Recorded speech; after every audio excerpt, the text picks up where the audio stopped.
Hello everyone. आज की इस वीडियो में हम communication in everyday life skill enhancement course इसका हम इम्पोर्टेंट क्वेश्चंस डिस्कस करेंगे। आपके क्वेश्चंस किस तरह से आते हैं एग्ज़ाम्स में, तो वो सब चीज़ें आज की इस वीडियो के अंदर हम डिस्कस करने वाले हैं। और इसके अलावा दोस्तों, पेपर की अगर हम बात करें, आपका पेपर मोस्ट लाइकली 80 नंबर का आएगा, ये वाला पेपर आपका, और 2 घंटे का आपका पेपर रहेगा। आपके क्वेश्चन पेपर में 6 क्वेश्चन होंगे, जिसमें से आपको 4 करने होंगे। हर एक क्वेश्चन आपका 20 मार्क्स का रहने वाला है। ऑलराइट, तो अब हम डिस्कस करते हैं इसके क्वेश्चंस, और इसके जो आंसर्स हैं दोस्तों, वो सारे के सारे आंसर स्टडी मटेरियल में मिल जाएंगे। मेरे हिसाब से स्टडी मटेरियल अगर आपने पूरा स्टडी कर लिया इसका, तो वो मोर देन इनफ है। आप आराम से पेपर इजीली अटेम्प्ट करके आ सकते हो। तो ये पेपर मेनली 3 यूनिट्स में डिवाइडेड है। यूनिट 1 जो आपकी है वो कम्युनिकेशन का थ्योरी पार्ट है। तो उस थ्योरी पार्ट में सारा ही सब कुछ आपको करके जाना है। कुछ भी क्वेश्चंस उसमें बीच में से उठ सकता है। जैसे फॉर एग्जांपल कम्युनिकेशन क्या होता है, इसको आपको एक्सप्लेन करने आना चाहिए कि ये 2 वे प्रोसेस होता है। और इसके अलावा इसका जो प्रोसेस कम्युनिकेशन का, यानी कि सेंडर से लेके फीडबैक तक, और इसके जो फंक्शंस होते हैं, कम्युनिकेशन के फंक्शंस क्या होते हैं इंडिविजुअल लेवल पर, ऑर्गेनाइजेशनल लेवल पर, ये सब चीज़ें आपको आनी चाहिए। इसके अलावा आपको पता होना चाहिए कि एक इफ़ेक्टिव कम्युनिकेशन के लिए क्या क्या चीज़ें ज़रूरी हैं, तो वो सब चीज़ें भी आपको पता होनी चाहिए। तो इसका भी क्वेश्चन बन सकता है। इसके अलावा verbal and non verbal communication क्या होता है, इसमें डिफ्रेंशिएट करो। और अलग अलग तरह के जो नॉन वर्बल कम्युनिकेशंस होते हैं, जैसे काइनेसिक्स हो गया, प्रॉक्सिमिक्स हो गया, इन्हें आपको एक्सप्लेन करने आना चाहिए। नॉन वर्बल कम्युनिकेशन के बहुत सारे टाइप्स आपके मटेरियल के अंदर गिवन है, और ये काइनेसिक्स के अंदर भी अलग अलग सब पार्ट्स होते हैं। इसको आप एक बार थोड़ी ओवरव्यू करके ज़रूर से जाइएगा। ये शॉर्ट नोट में भी क्वेश्चन बन सकता है आपसे। ठीक है, एक क्वेश्चन आपका 20 मार्क्स का होगा, और उसके हो सकता है सब पार्ट्स आ जाएं। इसके अलावा यहाँ पे एडवांटेजेस और डिसएडवांटेजेस आपको पता होने चाहिए फॉर्मल और इनफॉर्मल कम्युनिकेशन के। फॉर्मल कम्युनिकेशन जनरली एक ऑर्गेनाइजेशन में फॉलो करा जाता है, जहाँ पर एक हायरार्की सेट करी जाती है कि कम्युनिकेशन का प्रोसेस किस तरीके से चलेगा, सुपीरियर से लेकर सबऑर्डिनेट्स तक, या एक सेम लेवल डिपार्टमेंट के अंदर जो एम्प्लॉय हैं वो काम करते हैं, उनके बीच कम्युनिकेशन हो सकता है। और इनफॉर्मल कम्युनिकेशन भी ऑर्गेनाइजेशन के अंदर हो सकता है, या फिर इनफॉर्मल कम्युनिकेशन जिसको हम ग्रेपवाइन कम्युनिकेशन भी बोलते हैं। तो इस तरह का भी इसमें क्वेश्चन बन सकता है। इसके अलावा आपको बैरियर्स पूछे जा सकते हैं। सिमेंटिक बैरियर्स क्या होते हैं, यानी कि मेनली 2 तरह के बैरियर्स होते हैं कम्युनिकेशन में। एक वो बैरियर होता है जो आउटसाइड इंटरफेरेंस की वजह से होता है, और एक बैरियर होता है जो मैसेज में गड़बड़ी होती है, जिसको हम सिमेंटिक बैरियर्स भी बोलते हैं। तो अलग अलग तरह के जो बैरियर्स हैं कम्युनिकेशन में, उनको एक्सप्लेन करने आना चाहिए। और उसके साथ साथ जो स्ट्रेटजीज़ हैं कि उन बैरियर से कैसे आप ओवरकम हो सकते हो, वो आपको पता होनी चाहिए। इसके अलावा एक क्वेश्चन और है, question on 7 C's of effective communication. ये भी आप ज़रूर से करके जाइएगा। और इसके अलावा है रिमाइंडर 1.10। ओके, हम आपके स्टडी मटेरियल में 1.10 एक्सरसाइज में चलते हैं। तो ये हम आ गए हैं दोस्तों 1.10 एक्सरसाइज में। अब इसके अंदर क्या है जी, इसके अंदर देखिए, read the passage carefully and answer the question below. अब ये पैसेज कोई नॉर्मल अनसीन पैसेज नहीं है कि पैसेज दे दिया उसके आंसर कर दिएगा। इसको थोड़ा सा समझिए। ये पैसेज आपके सामने गिवन है, from a long walk for Bina by Ruskin Bond. ये लिखा हुआ है कि Bina had been going to school in her own village of Kohli.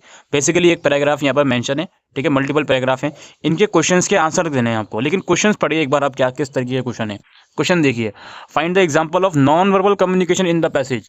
अब ये एक ट्रिक है। एक तो मैंने आपको बता दिया थ्योरी बेस्ड क्वेश्चन इसमें से बन रहे हैं, लेकिन कुछ इस तरह के भी क्वेश्चन आ सकते हैं कि आपको एक पैराग्राफ दे दिया जाए, और उस पैराग्राफ में क्वेश्चन इस टाइप के हों कि पैसेज में से नॉन वर्बल कम्युनिकेशन कौन सा है, उसका एग्जाम्पल ढूंढ कर निकालिए, या इफेक्टिव कम्युनिकेशन का एग्जाम्पल ढूंढ कर निकालिए, या फिर पैसेज में से कोई ऐसा पॉइंट ढूंढ कर निकालिए जहाँ पर ये पता चल रहा है कि वो फीडबैक दी जा रही है कम्युनिकेशन के अंदर। या फिर ग्रेपवाइन या locate relevant example, grapevine communication के एग्जाम्पल लोकेट कीजिए पैसेज में। तो इस तरह के क्वेश्चन भी आप लोगों से बन सकते हैं, और ये क्वेश्चन आप तभी सॉल्व कर पाओगे जब आपको ये मालूम होगा कि ये ग्रेपवाइन कम्युनिकेशन क्या होता है, फीडबैक का जो प्रोसेस होता है वो किस तरीके से चलता है, नॉन वर्बल कम्युनिकेशन का मतलब क्या होता है। तो आप ये तभी कर पाओगे तब जब आपको इसकी थ्योरेटिकल नॉलेज होगी। तो इस तरह का क्वेश्चन भी बन सकता है। हालांकि ये क्वेश्चन लीस्ट इंपॉर्टेंट है, इससे ज़्यादा इंपॉर्टेंट वही है जो मैंने आपको थ्योरी बेस्ड क्वेश्चन बताएं।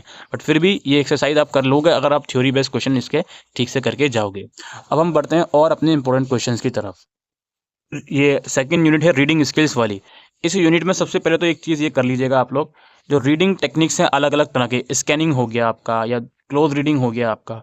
तो इस तरह की जो रीडिंग टेक्निक हैं उनको एक बार उसका ब्रीफ ओवरव्यू समझ लीजिएगा कि स्कैनिंग का मतलब क्या होता है। किसी पैराग्राफ को या किसी मटेरियल को इस तरह से पढ़ना सो दैट आपको उसमें कोई टॉपिक ढूंढना है, पर्पज़ है कोई आपका।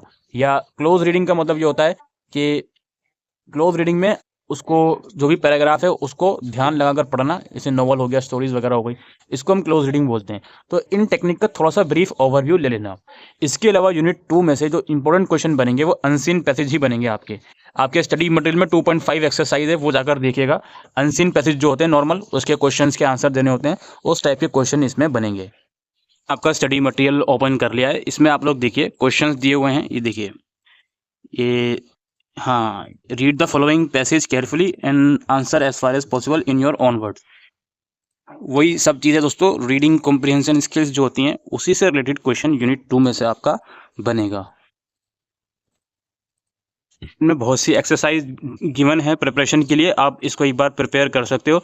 कुछ एक्सरसाइज के सॉल्यूशन भी गिवन है, इनको आप प्रिपेयर कर सकते हो। ऑलराइट, तो ये एक बार ज़रूर से आप लोग देख लीजिएगा। क्वेश्चन इसमें कुछ इस तरह का भी बन सकते हैं कि एक तो आंसर तो आपको देने पड़ेंगे पैसेज को रीड करते समय, और कुछ इस तरह के क्वेश्चन भी बन सकते हैं कि कुछ ऐसा वर्ड पैसेज में से ढूंढिए जिनका आंसर सेम हो। ठीक है, ये सेम वर्ड वाले, मीनिंग वाले, तो इस टाइप के भी क्वेश्चन बन सकते हैं। तो ये सेकंड यूनिट जो रीडिंग स्किल्स वाली है उसमें से इसी टाइप के क्वेश्चन बनेंगे कि answer the question after reading a particular passage. इसके बाद दोस्तों आपका जो यूनिट 3 है राइटिंग स्किल्स है इसमें मेनली। अब इसमें क्या है बेसिकली, इसमें एक तो ये चीज़ है नोट मेकिंग। नोट मेकिंग आपने 11-12 में पढ़ा होगा। इसमें बेसिकली करना क्या होता है, पैराग्राफ दे दिया जाता है और मतलब अलग अलग पैराग्राफ होते हैं उसके, उसमें क्या होता है जी, आपको नोट्स बनाने होते हैं। एक पैराग्राफ है, उसकी हेडिंग बनाइए और सब पॉइंट्स बना लीजिए। फिर दूसरे पैराग्राफ की हेडिंग बनाइए और सब पॉइंट्स बना लीजिए। और इसी तरीके से एक पर्टिकुलर पैराग्राफ की मेन हेडिंग भी सबसे ऊपर आपको बनानी पड़ती है, और उसमें आप एब्रीवेशन यूज़ कर सकते हो। और नीचे आपको बताना पड़ेगा कि आपने कौन कौन सी एब्रीवेशन यूज़ करी है, उसकी फुल फॉर्म क्या है। तो ये नोट मेकिंग वाला क्वेश्चन आ सकता है आपका ये यूनिट 3 में से। और यूनिट 3 में से एक क्वेश्चन बन सकता है समरी का आपका, कि पैराग्राफ की समरी लिखिए आप लोग। अब एक मेरी बात को बहुत ध्यान से समझिए, ये नोट मेकिंग वाला और समरी वाला, इन दोनों में से सबसे ज़्यादा इंपॉर्टेंट समरी वाला है। तो पहले आप समरी का करोगे और उसके बाद फिर नोट मेकिंग पर आओगे। और एक और चीज़ है, आपका जो क्वेश्चन पेपर होगा उसमें जो read the passage and answer the question that follows, जो यूनिट 2 में मैंने आपको बताया है, उसमें जो पैसेज होगा उसी से लिंक्ड होगा अगला क्वेश्चन। यानी कि समरी जो आएगी वो प्रीवियस क्वेश्चन में जो पैसेज गिवन है उसकी समरी लिखिए, या नोट मेकिंग जो आएगी प्रीवियस क्वेश्चन में जो पैसेज गिवन है उसके नोट्स बनाइए। इसी तरह के क्वेश्चन इसमें से बनेंगे। बाकी एक बार आप अपने स्टडी मटेरियल में देख लीजिएगा समरी लिखने का क्या कुछ गाइडलाइंस होती हैं, वो एक बार थोड़ली रीड आउट कर लीजिएगा। थ्योरेटिकल वे में नहीं आएगा वो, लेकिन प्रैक्टिकली इंप्लीमेंट करने से पहले आपको पता होना चाहिए कि किसी पैराग्राफ की समरी जब हम लिख रहे हैं तो क्या क्या चीज़ें दिमाग में रखनी चाहिए। ठीक है, और नोट मेकिंग भी। इसके अलावा लेटर राइटिंग आएगी इस यूनिट में से।